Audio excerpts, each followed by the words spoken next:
بسم اللہ الرحمن الرحیم۔ آج جو سوا پارہ پڑھا گیا ہے اس میں سورۃ الکہف کا بقیہ حصہ، پوری سورہ مریم، سورہ طٰہٰ اور سورۃ الانبیاء کا ابتدائی حصہ تلاوت کیا گیا ہے۔ اس سوا پارے میں خلاصے کے طور پہ 7 باتیں اہم ہیں۔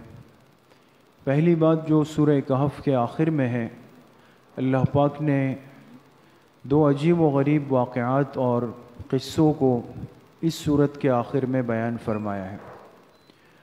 ایک قصہ تو اللہ کے جلیل القدر پیغمبر حضرت موسیٰ علیہ السلام کا ہے، اور دوسرا قصہ وہ ایک بادشاہ کا ہے، مسلمان بادشاہ کا، جس نے پوری دنیا پر اپنے وقت میں حکومت کی ہے۔ پہلا قصہ وہ حضرت موسیٰ علیہ السلام بنی اسرائیل میں بیان فرما رہے تھے، اور دوران بیان ایک شخص نے مجمع میں سے کھڑے ہو کے پوچھا کہ کیا اس وقت آپ سے بڑا کوئی عالم ہے؟ سوال کیا۔ حضرت موسیٰ علیہ السلام نے فرمایا کہ نہیں ہے۔ جواب تو بالکل درست تھا، اس لیے کہ جو وقت کا پیغمبر ہوتا ہے اس کے پاس اس زمانے کا سب سے زیادہ علم ہوتا ہے، اس سے زیادہ کوئی عالم نہیں ہو سکتا۔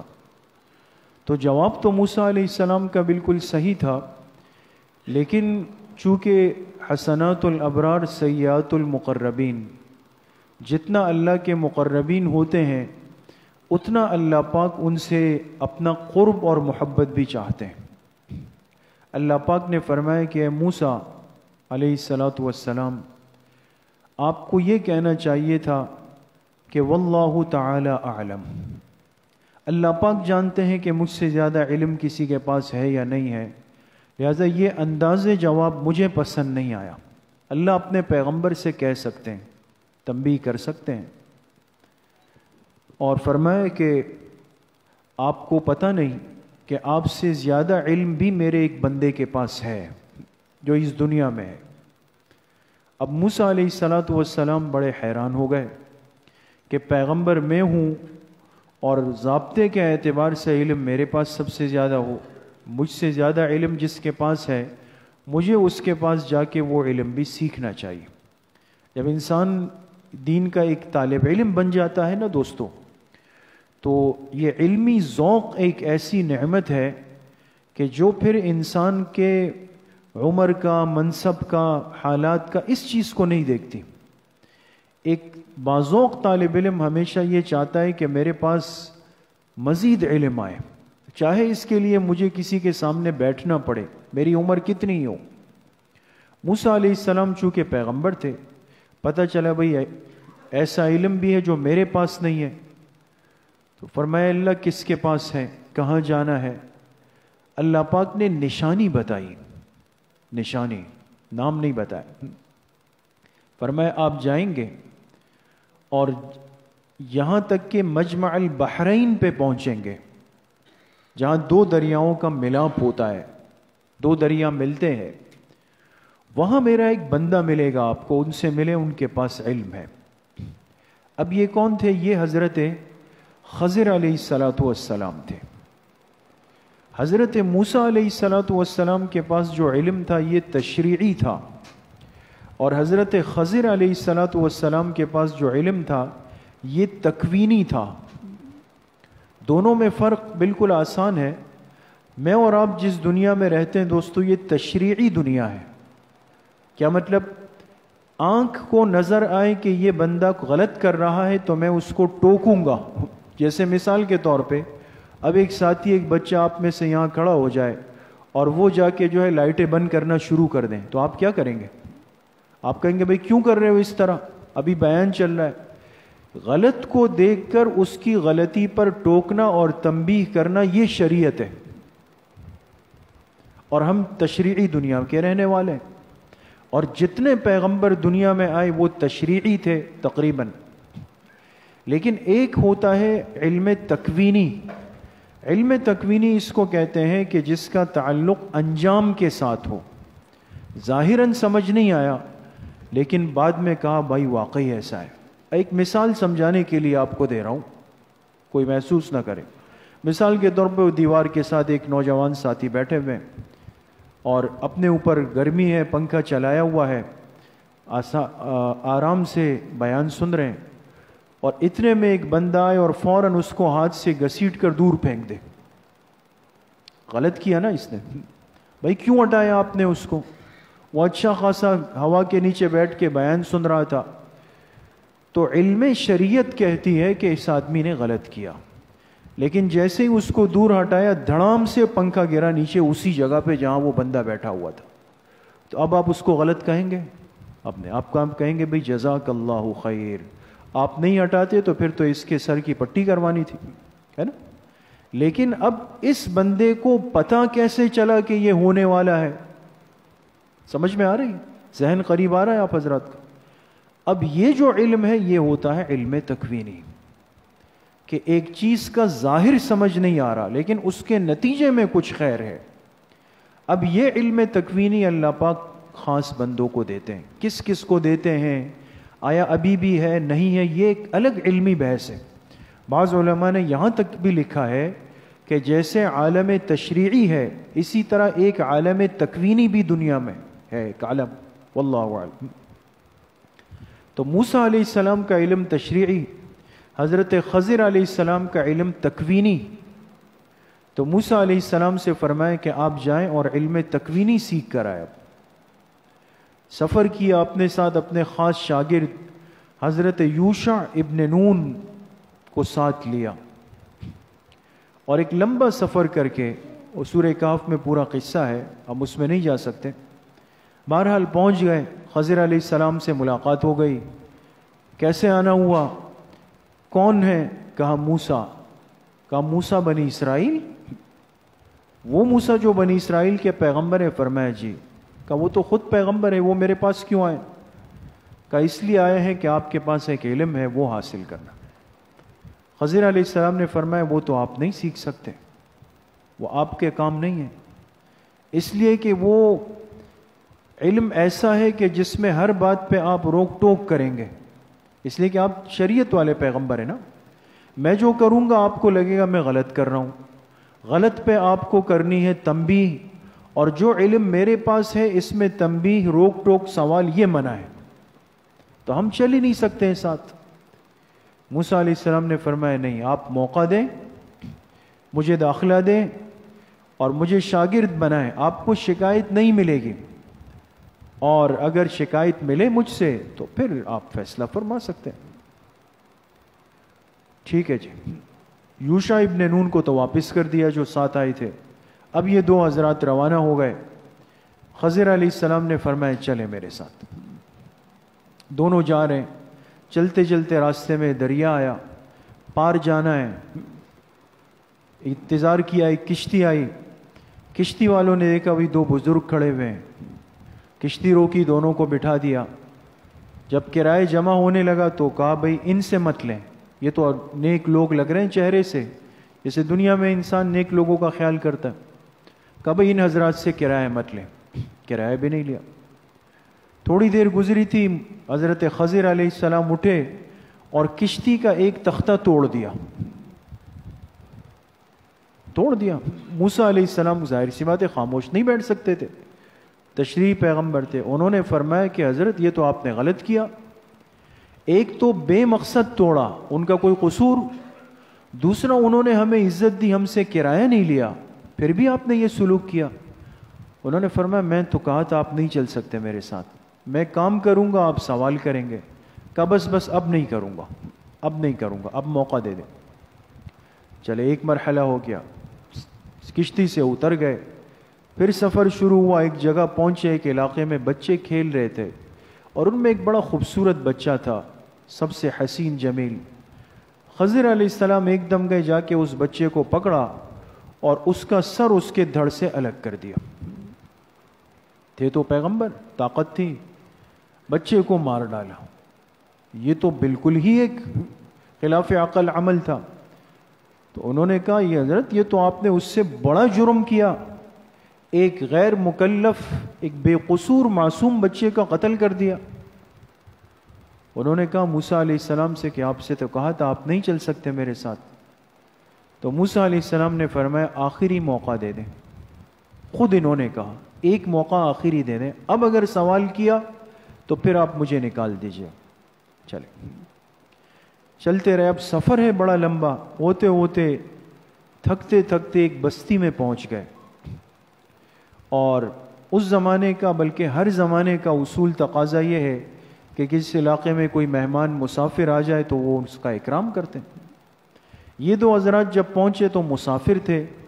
بستی والے لوگ آئے, ان سے کہا کہ ہم مسافر ہیں, ہمارے لیے کچھ کھانے کا انتظام کر دیں. وہ بخیل مشہور تھے. انہوں نے کہا نہیں بھئی ہمارے ہاں یہ ایسی کوئی ترتیب نہیں ہوتی, آپ نے کچھ کھانا پینا ہے اپنے خرچے پہ کریں, ہم تو نہیں کرتے. دونوں جو ہے جا کے ایک درخت کے تکیہ لگا کر بیٹھ گئے. اتنے میں سامنے نظر پڑی, دیکھا ایک دیوار ہے اور وہ بالکل جھک کے گرنے والی ہے, قریب ہے کہ ابھی گر جائے گی. خضر علیہ السلام دوڑ کے گئے اور جا کے اس دیوار کو ایسا ہاتھ مارا, بالکل سیدھا کر دیا. اس لیے کہ معجزے والے پیغمبر تھے, وہ تو پیغمبر تو معجزہ دکھا سکتے. دیوار سیدھی کر دی. موسیٰ علیہ السلام ویسے ہی غصے میں بھرے ہوئے تھے کہ بھوک بھی لگی ہے, علاقے والوں نے اکرام بھی نہیں کیا, انہوں نے جا کے مفت میں دیوار بنا دی. تو جب خضر علیہ السلام آئے تو ان سے کہا کہ حضرت ان کا سلوک آپ نے دیکھا, اور چلے اگر آپ نے ان کی خدمت کرنی تھی تو پہلے اجرت تو طے کرتے کہ ہم دیوار بنا رہے ہمیں اجرت دے دیں. ایک تو انہوں نے بے اکرامی کی, پھر مفت میں آپ نے دیوار بنا دی. تو حضرت خضر علیہ السلام نے فرمایا ھذا فراق بینی و بینک, اب میری اور آپ کی جدائی کا وقت آ گیا, اس لیے کہ ہم ساتھ نہیں چل سکتے. جو میں کر رہا ہوں آپ اس پہ سوال کر رہے ہیں, اور یہ اس علم کے اصول اور ضوابط کے خلاف ہے, لہذا ہماری آپ کی شاگردی استاذی یہیں ختم ہو گئی. ہاں اب جانے سے پہلے میں آپ کو بتاؤں گا ضرور کہ میں نے یہ 3 کام کیوں کیے. پہلا کام جو کیا, کشتی کا تختہ توڑا. آپ کو غلط لگا, حالانکہ یہ جو کشتی تھی یہ 10 بھائی تھے, ان میں سے 5 اپاہج معذور تھے اور 5 تندرست تھے. یہ 5 بھائی آ کے دن میں کشتی چلاتے تھے, شام کو جو کماتے تھے جا کے خود بھی کھاتے تھے, اپنے ان معذور بھائیوں کی بھی خدمت کرتے تھے, ان کو بھی سنبھالتے تھے. اور ہم جہاں کشتی پہ سفر کر کے جا رہے تھے, یہ کشتی جہاں جا رہی تھی, آگے ایک ظالم بادشاہ نے فوج کھڑی کی ہوئی تھی ساحل پر, اور وہ اس کو کشتیوں کی ضرورت تھی اپنے جنگ کے لیے. تو اس نے کہا تھا جو صحیح سالم کشتی ملے تو اس کو قبضے میں لے لو, ہاں جو کشتی عیبدار ہو تو اس کو چھوڑ دو. تو کہا اگر اس کشتی کو عیبدار نہیں کیا جاتا تو نتیجہ کیا ہوتا کہ ظالم بادشاہ اس کو قبضے میں لے لیتا, اور وہ معذور اپاہج بھائی وہ بھی تکلیف میں آتے, یہ بھی تکلیف. میں نے ایک تختہ توڑ کے اس کو عیبدار تو کیا, لیکن ان کا مسئلہ حل ہو گیا. ہاں یہ تو بات سمجھ آ گئی. اب بچے کو کیوں مارا؟ کہا یہ جو بچہ تھا اس کی سرشت میں فطرت میں کفر تھا. اب یہ تو اللہ کے علم میں کہ کس کی فطرت میں اللہ نے کیا رکھا ہے. مجھے اللہ نے وحی کے ذریعے سے بتایا کہ یہ جو خوبصورت بچہ کھیل رہا ہے اس کی فطرت میں کفر ہے, اور اس کے ماں باپ کو اس سے بڑی محبت ہے. یہ بچہ جب بڑا ہوگا کافر بنے گا تو اپنے ماں باپ کو اپنی محبت کی وجہ سے مجبور کر دے گا کہ اگر تمہیں مجھ سے محبت ہے تم بھی کفر اختیار کر لو. تو نتیجہ کیا ہوگا کہ جو مسلمان ماں باپ ہے وہ بچے کی محبت میں کیا بن جائیں گے؟ کافر بن. تو ایک کافر سے 3 بننے تھے, ہے نا. تو اللہ پاک کا حکم آیا کہ بھئی اس کی سرشت میں کفر ہے اور اس کی وجہ سے 2 ایمان والے بھی کفر میں جائیں گے. تو میں نے اس کو اس بچپن کی غیر مکلف زندگی میں مار دیا. اب اس کی بھی پکڑ نہیں, اس لیے کہ غیر مکلف بچہ تھا, اور ماں باپ کا ایمان بھی بچ گیا, یہ بھی حل ہو گیا. دیوار کیوں بنائی؟ کہا دیوار بغیر کرائے کے مفت میں بنائی.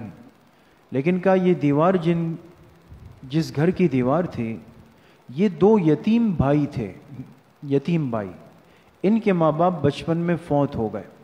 تو جب والد کے وفات کا وقت آیا اس کو محسوس ہوا کہ بھئی موت ہے. اب بچے 2 معصوم تھے, چھوٹے تھے, علاقے کے سارے لوگ جو تھے وہ لٹیرے تھے, چور تھے.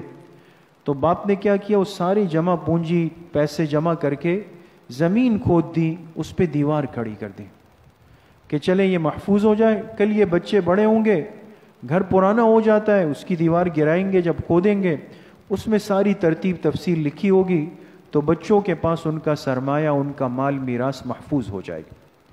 اب یہ دیوار گر رہی تھی، اور جب گر جاتی تو بچے ابھی چھوٹے تھے، علاقے کے لوگ آتے، کھدائی ہوتی، پیسہ نکلتا، بچے اپنے سرمایے سے، میراث سے محروم ہو جاتے۔ میں نے دیوار بنا دی تو ان کا کام بن گیا۔ تو کہا یہ حکمتیں تھی جس کی وجہ سے میں نے یہ 3 کام کیے۔ ایک واقعہ تو یہ ہو گیا آپ کے سامنے۔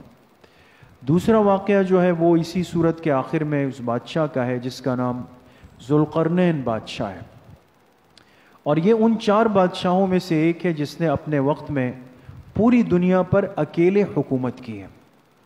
یہ مفسرین نے لکھا ہے 4 بادشاہ دنیا میں گزرے ہیں جنہوں نے اپنے وقت میں پوری دنیا پر اکیلے حکومت کی، 2 مسلمان 2 کافر۔ جو کافر بادشاہ 2 گزرے ان میں ایک تو نمرود ہے، نمرود نے پوری دنیا پہ بادشاہت کی۔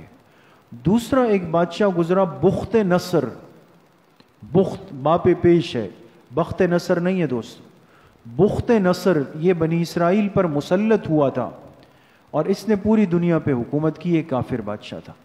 جو 2 مسلمان بادشاہ ہیں ان میں ایک تو حضرت سلیمان علیہ السلام جو اللہ کے پیغمبر بھی ہیں، اور دوسرا یہ ذوالقرنین ہے۔ وَيَسْأَلُونَكَ عَنْ ذِي الْقَرْنَيْنِ، جس کا تذکرہ سورہ کہف میں آ رہا ہے، تو اللہ پاک نے ان کا تذکرہ کیا۔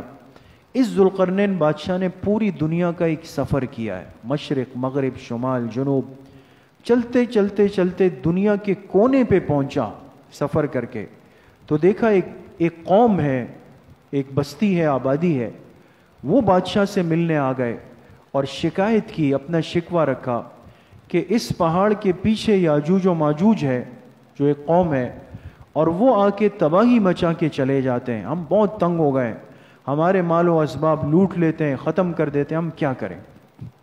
تو آپ مہربانی فرمائے ایک دیوار بنا دیں تاکہ یاجوج و ماجوج اس کو پھلانگ کے نہیں آ سکے، ہم آپ کی خدمت کر لیں گے۔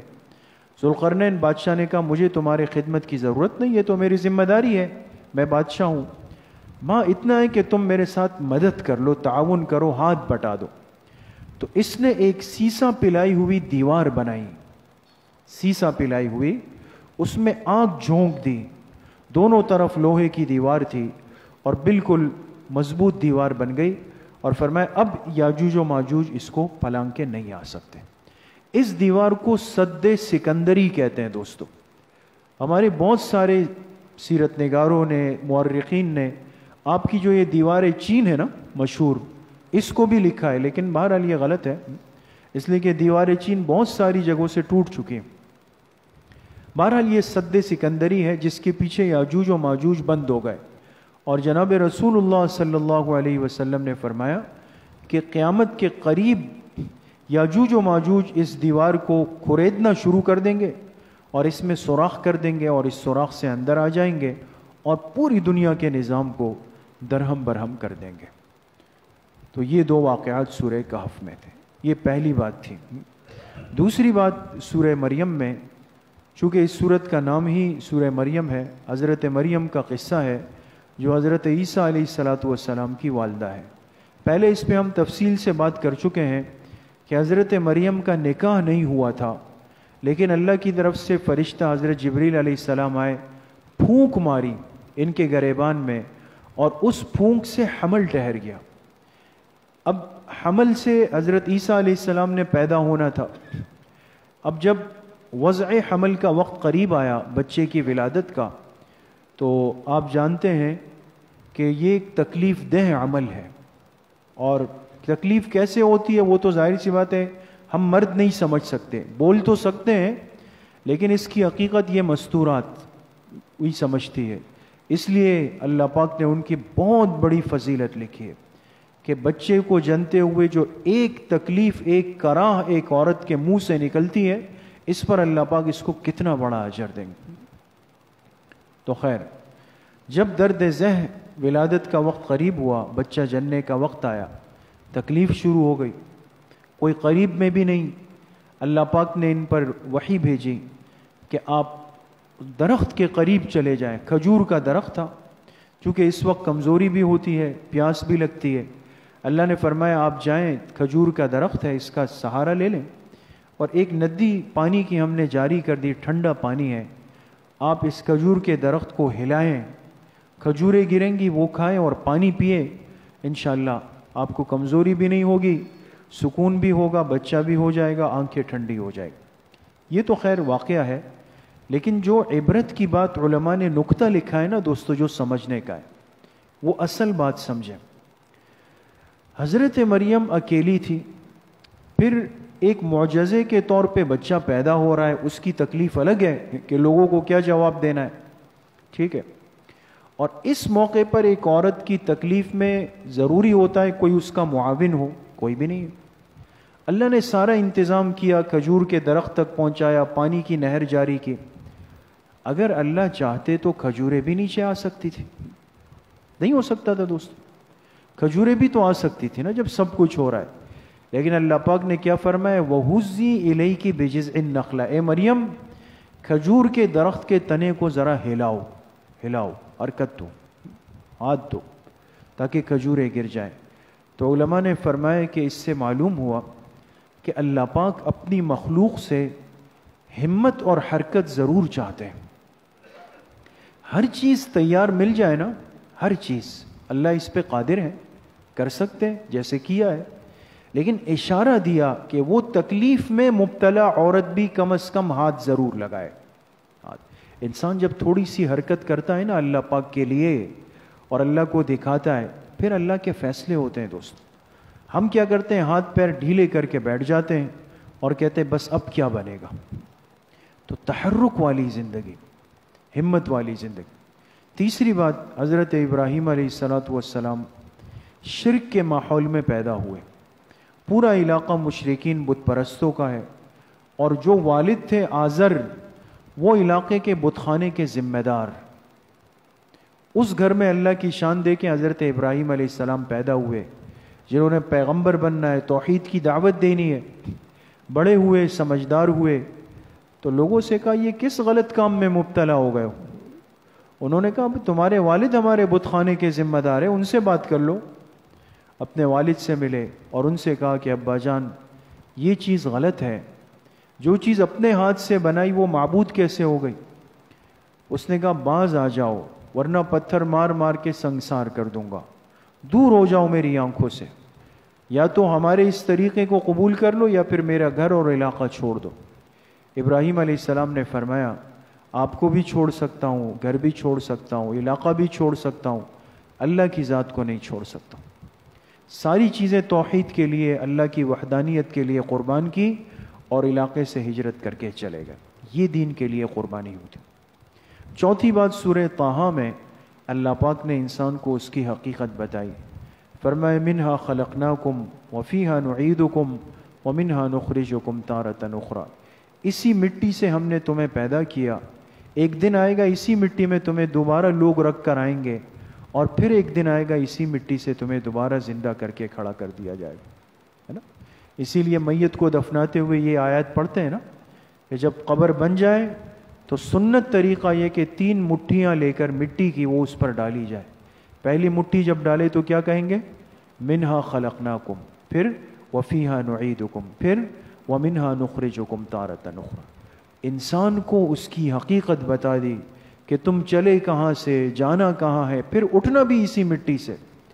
تو تکبر کس چیز کا ہے، عجب کس چیز کا ہے، بڑائی کس چیز کی۔ پانچویں بات جو سورہ طٰہٰ میں ہے، اللہ پاک نے ایمان والوں کو مخاطب کر کے فرمایا کہ اگر تم نے اس قرآن کریم سے اعراض کیا، اپنے آپ کو غافل رکھا، تو یاد رکھو کہ ایک سزا دنیا میں دوں گا، ایک سزا آخرت میں دوں گا۔ دنیا کی سزا کیا ہوگی کہ میں تمہارے روزگار کو تنگ کر دوں گا، روزگار تنگ ہو جائے گا، رزق کی برکت چلی جائے گی۔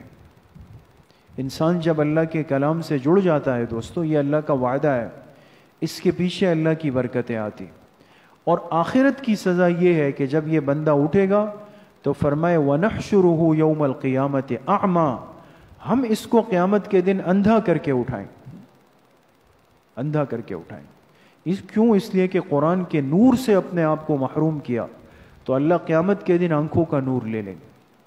تو قرآن سے تعلق ضروری. چھٹی بات، سورہ طٰہٰ میں اللہ پاک نے اپنے آخری پیغمبر صلی اللہ علیہ وسلم کو ایک دعا کے مانگنے کا حکم دیا. دیکھیے پیغمبر کو ساری نعمتیں اور کمالات ملتے ہیں، لیکن ایک چیز ایسی ہے کہ اللہ نے اپنے پیغمبر سے فرمایا کہ وہ مجھ سے اور مانگے اور اس کا سوال کرے. اور وہ دعا کیا ہے؟ ربی زدنی علما، ہے نا، مشہور دعا ہے نا، ربی زدنی علما. حضور علیہ السلام کو حکم ہے مانگے، اے میرے رب میرے علم میں اور اضافہ فرما. کیوں؟ اس لیے کہ علم کی کوئی حد نہیں ہے دوستو، انتہا نہیں ہے. انسان اس کو مانگتا رہے، چاہے ہمارا دین کا طالب علم ہے یا دنیا کا ہے، مدرسے کا ہے یا عصری اداروں کا ہے. یہ دعا اہتمام سے مانگے ہر نماز کے بعد. اس سے اللہ پاک حافظہ بھی کھولتے ہیں، علم میں ترقی بھی دے دیتے ہیں. ربی زدنی علما. ساتویں اور آخری بات، سورۃ الانبیاء میں اللہ پاک نے اس کائنات پر اپنی وحدانیت کو اور اپنی بادشاہت کے یکتا ہونے کو بیان کیا. اور کوئی میرے ساتھ اس کائنات کی بادشاہت میں شریک نہیں. اگر ہوتا بالفرض لو کان فیہما آلہۃ الا اللہ لفسدتا. جیسے دنیا میں ایک منصب ہوتا ہے دوستو، ایک کرسی ہوتی ہے، بھائی اس پہ کون بیٹھیں گے؟ اس پہ جی ہمارے مینیجر بیٹھتے ہیں. تو بھائی مینیجر ایک ہے یا دو ہیں؟ ایک ہوتا ہے. دو ہو جائیں گے تو کیا ہوگا؟ پہلے وہ لڑیں گے آپس میں، ایک اس کو دھکا دے گا، دوسرا اس کو دھکا دے گا، کہے گا جی یہ میری کرسی ہے، وہ کہے گا میری کرسی. اللہ نے فرمایا اس کائنات کے نظام کا ترتیب پہ چلنا دلیل ہے کہ اس کائنات پر بادشاہت صرف کس ذات کی ہے؟ اللہ پاک کی. اللہ کے علاوہ کوئی بھی اس میں شریک نہیں. اگر کوئی ہوتا تو پورے کائنات کا نظام درہم برہم ہوتا، اس میں فساد نظر آتا. اللہ پاک صحیح عمل کی توفیق نصیب فرمائے.